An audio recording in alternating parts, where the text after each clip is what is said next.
Welcome back नाजरीन। और नई नई करके भी इतने बुरे मतलब कॉल्स के हालात में, और फिर लाइट चली जाना वर्ल्ड कॉल की, तो उसके हालात में हम 3 निकाल लिए लोग। एक तो जी अलवीना, एक कॉल उन्होंने कॉल की, कॉल बार बार कट रही थी, सुमेरा नाम उनको, सुमेरा हनीफ उनका नाम, और तीसरा सुल्तान भाई।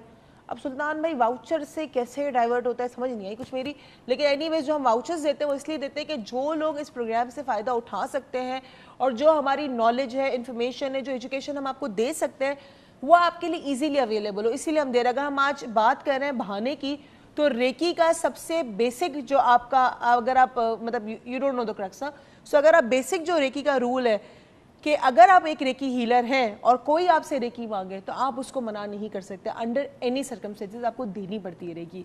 सो that means you are going ahead, you are going away from the habit of doing बहानाज विद पीपल, कि अगर आपके पास कोई सलाहियत है तो आप यूज़ करते हुए कतराते हैं, मेरे पास टाइम नहीं है, मैं बिजी हूँ, मैं ये हूँ।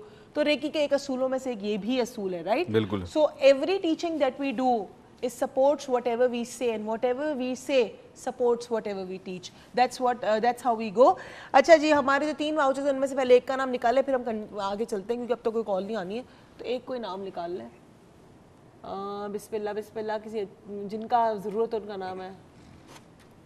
हाँ, I'll open it. I always open it. Why do you do? You know I love opening gifts. I love opening everything.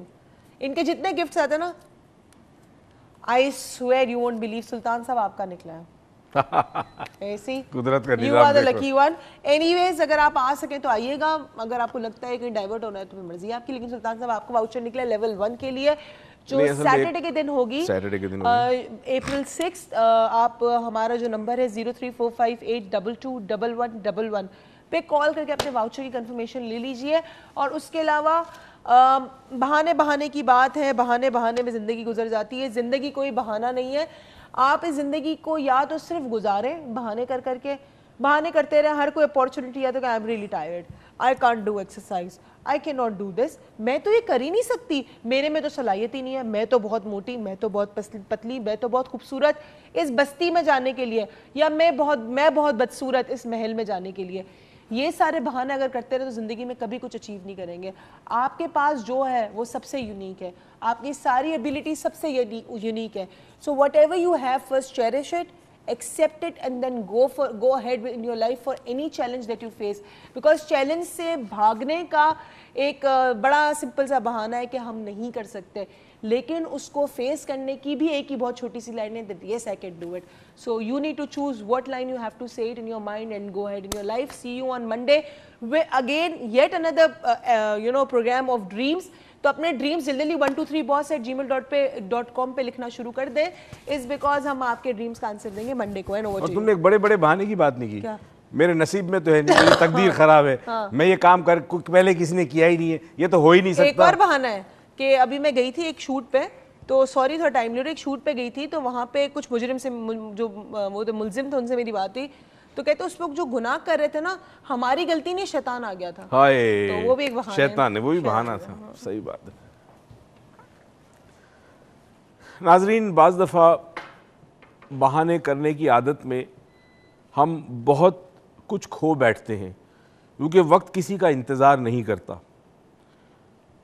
इंसान अगर बहाने की दुनिया से निकल आकर कुछ हक़ाइक़ को फेस कर ले और एक्शन करे, अमल करे, तो शायद ज़िंदगी में उसे कुछ फ़ायदा मिलेगा और कुछ हासिल करेगा। ये कहानी है एक नौजवान की, 17-18 साल की उम्र थी उसकी, और उसे कैंसर डायग्नोज हुआ। वालिद का इंतकाल हो चुका था, वालदा के साथ रहता था, एक ही औलाद थी उसकी माँ बाप की। जब उनको पता चला, इलाज विलाज हुआ, 1-2 साल उसमें, उम्र भी उसकी बढ़ गई, 19 साल का हो गया। अब डॉक्टर ने कहा कि फाइनल इसके पास चंद दिन है, अब आपके बेटा नहीं बच सकेगा। तो बच्चे ने क्या किया कि उसने घर से बाहर जाना बंद कर दिया। ज़ाहिर डिप्रेशन में नौजवान आ गया। एक दिन उसकी माँ ने कहा कि बेटा तुम घर में बैठे बैठे पूरा दिन बैठते हो, डिप्रेस्ड हो गए हो, जाओ कुछ तो सामने स्टोर में चले जाओ। दिल तो नहीं चाह रहा था माँ की बात रखने के लिए। वो निकला, देखा कि एक नई दुकान खुली है सीडीज़ की। वो चला गया ऐसी सीडीज़ की दुकान में। उस दुकान में एक सेल्स गर्ल थी जो बहुत ही खूबसूरत, बहुत ही इनोसेंट, मासूम और बड़ी क्यूट थी। वो उस लड़की के पास गया, और लेना तो उसको कुछ भी नहीं था, मगर वो लड़की से बात करने का बहाना चाहता था। उस बहाने के लिए उसने उससे कुछ 1-2 सीडीज़ के नाम बताए, उस लड़की ने ला के दिखाए उसको। अब जा सकता था दुकान छोड़कर, मगर उसको लड़की से बात करनी थी, तो उसने बातचीत में उससे फिर ख़रीदी एक सीडी, और लड़की ने उससे पूछा कि क्या मैं उसे रैप करके दे दूं, गिफ्ट रैप। अब उसको ज़रूरत नहीं थी, मगर रुकने का बहाना करने के लिए उसने लड़की से कहा गिफ्ट रैप कर दो। लड़की गई पीछे, काउंटर के पीछे गई स्टोर में, वहाँ से उसने गिफ्ट रैप करके लड़के को दे दिए, लेके आ गया। ला के उसने वो गिफ्ट रैप यानी लपटी हुई कागज़ के अंदर, खूबसूरत कागज़ में, अपने कबर्ड में रख दी। दूसरे दिन फिर शाम को चला गया, फिर बहाने से लड़की को उसको मिलना था, फिर गया, लड़की को हाय हेलो किया, फिर कोई सीडी खरीदी। उस लड़की ने पूछा मैं तुम्हें रैप कर दूं गिफ्ट रैपर में, उसने कहा कर दो। लड़की ने कर दिया, फिर ये लेके आ गया, फिर कबर्ड में रख दिया।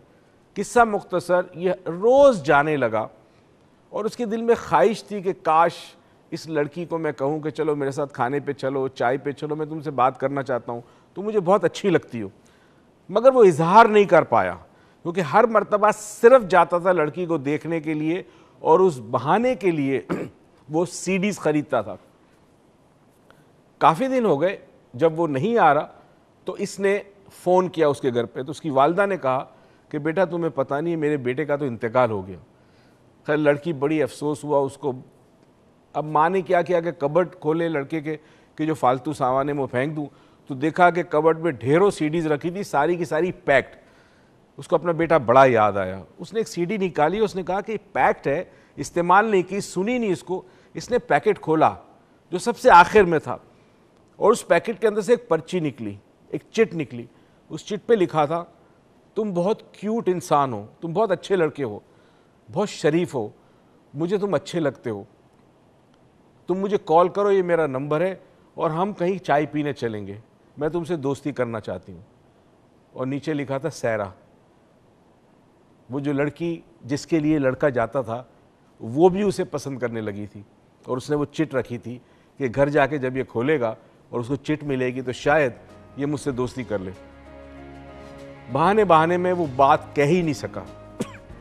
अगर वो बहाने से ना जाता और सिर्फ चला जाता मिलने के लिए, और बहाने को हटाकर उस लड़की से कह देता कि मैं इसलिए तुम्हारे पास आता हूँ कि तुम मुझे अच्छी लगती हो, तो शायद वो चंद लम्हात जो ज़िंदगी में बाकी थे, उसे उन लम्हात में किसी का प्यार मिल जाता। नाजरीन, हो सकता है मौजू हम फिर से लाएं, मगर कोशिश करें कि अगर बहाने करते हैं तो वो बहाने कम कर दें कि जिस बहाने करने की वजह से आपकी शख्सियत के अंदर सुस्ती, काहली, बुज़दिली आती है। सिचुएशन ज़िंदगी में फेस करनी होगी। इस दुआ और उम्मीद के साथ कि परवरदिगार आपको बेतहाशा खुशियाँ दे, तौफीक दे के खुशियाँ आप दूसरों में बांटें। पाकिस्तान जिंदाबाद।